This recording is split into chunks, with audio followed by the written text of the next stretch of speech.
नमस्कार. आजचा सवालमध्ये तुमचं मनपूर्वक स्वागत. आज नवा दिवस, नवा प्रश्न, नवी चर्चा.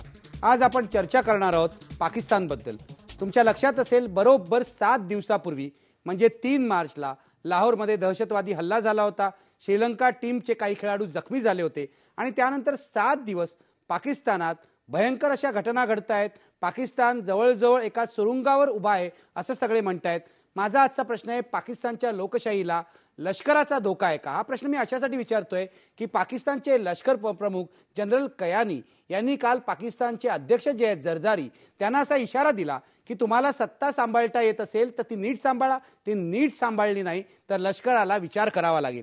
त्यामुळे सगळ्यांचे डोळे विस्फारले गेले. पुन्हा एकदा पाकिस्तानात लष्कर राजकारणाचा ताबा घेणार काय असा प्रश्न जगभर विचारला जाऊ लागला. आजच्या वर्तमानपत्रात सुद्धा तुम्ही तशा बातम्या बघितल्या असतील. माझ्यासोबत या विषयावर चर्चा करण्यासाठी आहेत पत्रकार जतीन देसाई. जतीन देसाई हे लाहोरच्या हल्ल्याच्या वेळेला पाकिस्तानातच होते आणि त्यानंतर सुद्धा ते तिथे राहिले. 2च दिवसापूर्वी ते भारतात परत आलेले आहेत. माझ्यासोबत आहेत आमच्या फोर्ट स्टुडिओतून राजेंद्र अभ्यंकर. राजेंद्र अभ्यंकर हे विदेश मंत्रालयाचे माजी सचिव आहेत. ते centre for West Asian Studies at Jamia Millia Islamia University नवी दिल्लीमध्ये ते प्राध्यापक होते. सिरिया, तुर्की, अझरबैजान, बेल्जियम, लक्झेंबर्ग आणि युरोपियन युनियनचे ते राजदूत होते. सायप्रसचे ते उच्चायुक्त होते. श्रीलंकेचे उपउच्चायुक्तही होते. पॅलेस्टाईन आणि इस्रायली मुद्द्यामध्ये भारताचे धोरण ठरवण्यामध्ये अभ्यंकरांनी महत्त्वाची भूमिका पार पाडलेली आहे आणि भारताचं दहशतवाद विरोधी धोरण मांडण्यात अभ्यंकराचं योगदान आहे असा एक मान्यवर पाहुणा आज आपल्या कार्यक्रमाला लाभलेला आहे. आणि याशिवाय पाकिस्तानहून आम्ही बोलवलंय फोनवर न्यायमूर्ती नझीर इस्लाम यांना. नझीर इस्लाम यांचा परिचय मला भारतीयांना करून द्यायला पाहिजे. पाकिस्तानातल्या अत्यंत तत्वनिष्ठ आणि तडफदार न्यायमूर्तींपैकी ते ओळखले जातात. तुम्हाला माहिती असेल, जनरल मुशर्रफनी जेव्हा पाकिस्तानातल्या न्यायाधीशांना आणि वकिलांना असं सांगितलं की तुम्ही लष्कर आणि माझं सरकार याच्याशी इमान व्यक्त केलं पाहिजे, तेव्हा न्यायमूर्ती नझीर इस्लाम हे असे न्यायमूर्ती होते की ज्यांनी याला विरोध केला. त्यामुळे त्यांना सत्तेचा बडगा खावा लागला. आज न्यायमूर्ती नज़ीर इस्लाम सुद्धा माझ्यासोबत है. नज़ीर साहब, आपका स्वागत है IBN लोकमत में और यहाँ महाराष्ट्र के लोगों के साथ संवाद करने के लिए आपका बहुत बहुत शुक्रिया. मैं आपके पास आऊँगा, लेकिन पण मी चर्चा चालू करतोय माझ्या स्टुडिओपासून. जतीन देसाई, जतीन देसाई, तुम्ही लाहोर हल्ल्याच्या वेळेला पाकिस्तानात होतात. एक तर तुम्ही पाकिस्तानात कशासाठी गेला होतात आणि तुम्ही तिथे नेमकं काय पाहिलं? आपण सुरुवात करू. मी पाकिस्तानला गेलो होतो. आम्ही एकूण 13 जण गेलो होतो पाकिस्तानला, की ज्यात कुलदीप नय्यर, महेश भट्ट, स्वामी अग्निवेश आणि इतरही काही लोक होते. त्यातला उद्देश अशा स्वरूपानं होता की 26/11 मुंबईवर ज्या स्वरूपानं हल्ला करण्यात आला त्यानंतर एकही भारतातनं प्रतिनिधिमंडळ पीस डेलिगेशन पाकिस्तानला गेलं नव्हतं आणि पाकिस्तानच्या सामान्य जनतेची अशा स्वरूपाची अपेक्षा होती की भारतातल्या काही लोकांनी पाकिस्तानात यावं आणि पाकिस्तानच्या लोकांशी संवाद करावा की भारतातले लोक, कारण कुठेतरी पाकिस्तानमध्ये एक अशा स्वरूपानं काही तत्व अशा स्वरूपाने एक वातावरण निर्माण करू पाहत होते की संपूर्ण भारतीय लोक पाकिस्तानाच्या विरोधात आहेत. कुठेतरी आम्हाला हा निरोप लोकांना द्यायचा होता की भारतातले लोक ज्या स्वरूपानं की पाकिस्तानचे लोक टेररिझमचे बळी ठरत आहेत त्या स्वरूपानं भारतातले लोक देखील बळी ठरत आहेत आणि कुठेतरी भारतातल्या लोकांनी आणि पाकिस्तानच्या लोकांनी कुठेतरी एकत्र यायला पाहिजे. आणि जतीन देसाई, गेल्या आठवड्यामध्ये हमीद मीर जिओ टीव्हीचे जे संपादक आहेत ते माझ्यासोबत होते. त्यांनी सुद्धा हीच इच्छा व्यक्त केली की संपूर्ण आशियातल्या लोकांनी एकत्र येऊन दहशतवादाचा मुकाबला करायला हवा. पण तो मुद्दा वेगळा आहे. मला तुम्हाला विचारायचंय, तुम्ही जेव्हा तिथे होतात, तुम्ही अनेक शहरांमध्ये फिरलात, इस्लामाबादला गेलात, लाहोरला गेलात, तिथे हैदराबादला गेलात. काय परिस्थिती आहे आज पाकिस्तानमध्ये? पाकिस्तान खरोखरच वणव्यात सापडलाय.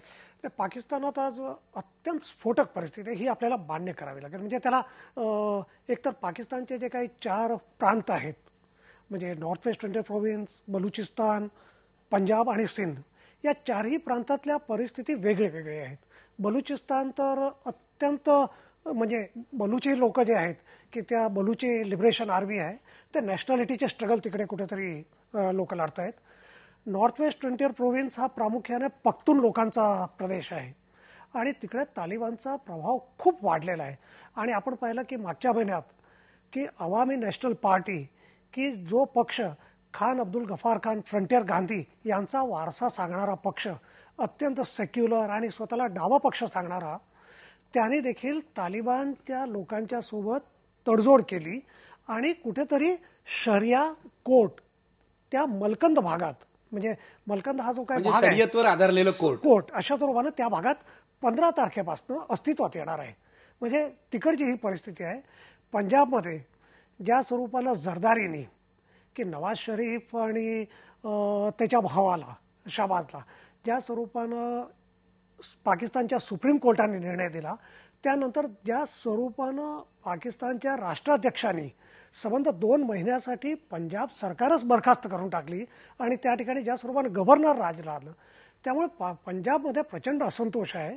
आणि सरकारने सुरुवातीला जे काही कमिट केलेलं की मुशर्रफने ज्या सरन्यायाधीश पाकिस्तानचे जे सरन्यायाधीश इफ्तिकार चौधरी यांना आम्ही परत घेऊ 100 दिवसाच्या आत, त्याला 1 वर्षाहून जास्त कालावधी लोटला आहे. परंतु चौधरीशिवाय बाकीचे जे काही न्यायाधीश आहेत त्या सगळ्यांना परत घेतलेत, परंतु चौधरींना परत अजून घेतलेलं नाही. या सगळ्यामुळे 12 तारखेपासून वकील आणि त्यासोबत आता नवाज शरीफ या सगळ्यांचा लॉंग मार्च निघणार आहे आणि 16 तारखेला ते लोक इस्लामाबादला पोहोचेल. आता 16 तारखेनंतर किंवा 16 तारखेपर्यंत काय होणार हे नेमकं सांगता येणं अत्यंत स्फोटक परिस्थिती आहे. मी जातोय पाकिस्तानमध्ये. मेरे साथ जस्टिस नजीर इस्लाम है. नजीर साहब, जतिन देसाई अभी बता रहे थे पाकिस्तान में क्या हालात है. मैं आपको पूछना चाहता हूं, 12 तारीख के बाद ये जो लॉन्ग मार्च निकलने वाला है, इसका असर पाकिस्तान पर क्या होगा? देखिए, ये तो देखना पड़ेगा. मेरा ख्याल ये है कि ये दोनों जो हमारी मेन पॉलिटिकल पार्टीज हैं, एक तो पीपल्स पार्टी है जिसके सदर हैं जरदारी साहब, और दूसरी नवाज लीग है जिसके सदर हैं प्रेसिडेंट है नवाज शरीफ. ये लोग सोचते नहीं कि भाई आपस के जो प्रॉब्लम्स हैं उसके लिए झगड़ा करते रहते हैं, और ये नहीं सोचते कि ऐसे काम करें कि जिससे आवाम को, अब जो पब्लिक है उसको फायदा हो. देखें, हमेशा ये होता रहा है कि पॉलिटिशियंस को मौका मिलता है लेकिन फिर आर्मी टेक ओवर कर लेती है, और ये शुरू हुआ है 53 से. 1953 से ये ब्यूरोक्रेसी और आर्मी ने मिलके ये एक जनता सा बनाया हुआ है, और वो जहां मौका मिलता है तो वो आर्मी, अब तो आर्मी है, वो टेक ओवर कर लेते हैं. अब हालात इतने, ऐसी लड़ाइयाँ हो रही हैं आपस में हमारे यहाँ, पॉलिटिकल लड़ाइयाँ. जैसे अभी जातिन ने जिक्र किया था कि पंजाब में जो है उसमें नवाज शरीफ की हुकूमत थी, लेकिन उन्होंने वहाँ पे गवर्नर रूल लगा दिया. अभी आपके यहाँ मैंने अखबार में पढ़ा था, उड़ीसा में आपके यहाँ जो गवर्नर है उसने चीफ मिनिस्टर से कहा है कि भाई आप अपनी मेजॉरिटी जो है उसको एस्टैब्लिश करें. तो ये तरीका ये होना चाहिए था कि अगर गवर्नर का ख्याल था कि नवाज लीग की मेजॉरिटी अब नहीं रही है पंजाब असेंबली में, तो गवर्नर रूल नहीं राइज करना चाहिए था, बल्कि नवाज शरीफ से, शहबाज शरीफ उनके भाई चीफ मिनिस्टर थे, उनसे कहना चाहिए था कि आप अपनी मेजॉरिटी दिखाएं. अगर आप अपनी मेजॉरिटी दिखाते हैं तो आप चीफ मिनिस्टर रहेंगे, आपकी हुकूमत रहेगी. अगर आप नहीं दिखा सकते हैं मेजॉरिटी, तो फिर हम या तो गवर्नर राज लगाएंगे, या फिर जो जिसको भी मेजॉरिटी होती है. वहाँ पंजाब में जो सबसे बड़ा सूबा है, कोई 60-65% पॉपुलेशन जो पूरे पाकिस्तान की है पंजाब में है, सबसे बड़ा सूबा है वो. उसके अंदर पोजीशन ये है कि पंजाब असेंबली में कोई 380-390 सीट्स हैं टोटल. उसमें से नवाज लीग की जो है वो 160 के करीब हैं, और 110 के करीब पीपल्स पार्टी की हैं, और बाकी मुशर्रफ लीग की हैं. तो पीपल्स पार्टी और नवाज लीग ने मिलके वहाँ पे हुकूमत बनाई थी, और पीपल्स पार्टी ने नवाज लीग को सपोर्ट किया था. इसकी वजह से उनकी बड़ी कंफर्टेबल मेजॉरिटी थी. अब पोजीशन ये है कि तीनों में से किसी के पास सिंपल मेजॉरिटी भी नहीं है, तो इसलिए उनको मुशर्रफ लीग को अपने साथ में लाना होगा. तो अब नवाज लीग और पीपल्स पार्टी में जो लड़ाई हो रही है उससे मुशर्रफ लीग को बहुत फायदा हो रहा है, जो कि जिस वक्त ये इलेक्शन हुए थे हमारे फरवरी में लास्ट ईयर में 2008 में, तो इनकी मुशर्रफ लीग की पार्टी को बड़ी भारी डिफीट हुई थी.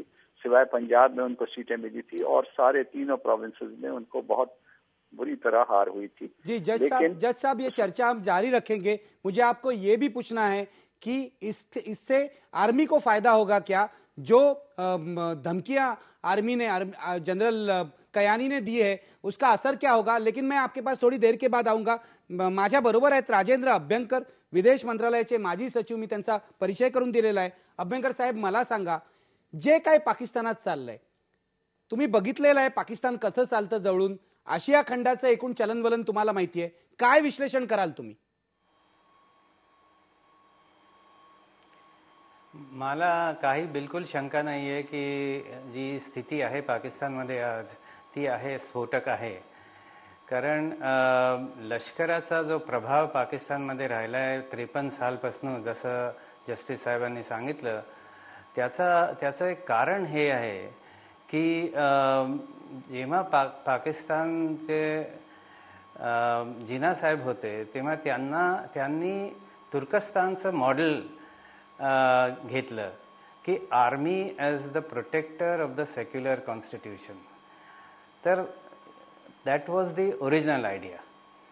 पण त्याचं आता काय पुढे झालं ते दिसतंच आहे की army has become an independent player असं म्हणता येईल, आणि it is a state within a state. तेव्हा आर्मीचा जो रोल आहे पाकिस्तान, फक्त पाकिस्तान पॉलिटिक्समध्ये नाही पण पाकिस्तान इकॉनॉमिक्समध्ये सुद्धा, कारण army is an economic player in Pakistan, जे इंडियामध्ये इंडियन आर्मी इज नॉट.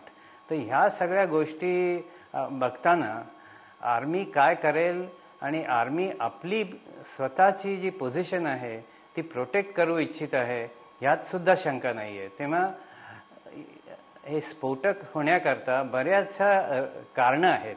एक तर पॉलिटिकल कारणं आहेत जी जोशी साहेबांनी सांगितली, पण ह्याचा बॅकग्राऊंड आहे जो मी आता तुम्हाला सांगितलं. अगदी, मी येतो तुमच्याकडे, मी चर्चा चालू ठेवणार आहे, पण मी आता घेणार आहे एक ब्रेक नंतर मी आपल्या पाहुण्यांना विचारणार आहे, आता जे आर्मीबद्दल बोललं गेलं, पाकिस्तानी लष्कराबद्दल बोललं गेलं, असं आता सांगण्यात आलं. अभ्यंकर साहेब असं म्हणाले की पाकिस्तानच्या आर्थिक घडामोडीमध्ये सुद्धा आर्मीचा एक रोल आहे आणि राजकीय घडामोडीत सुद्धा आहे. तो नेमका काय आहे हे मी आपल्या पाहुण्यांना विचारणार आहे. पण ब्रेकवर जाण्यापूर्वी आपला प्रश्न आपण बघूया, पाकिस्तानच्या लोकशाहीला लष्कराचा धोका आहे का? बघा आपले प्रेक्षक काय म्हणतायत. होय म्हणतायत जवळजवळ 67% प्रेक्षक. आता घेऊया एक ब्रेक, पहा फक्त IBN लोकमत.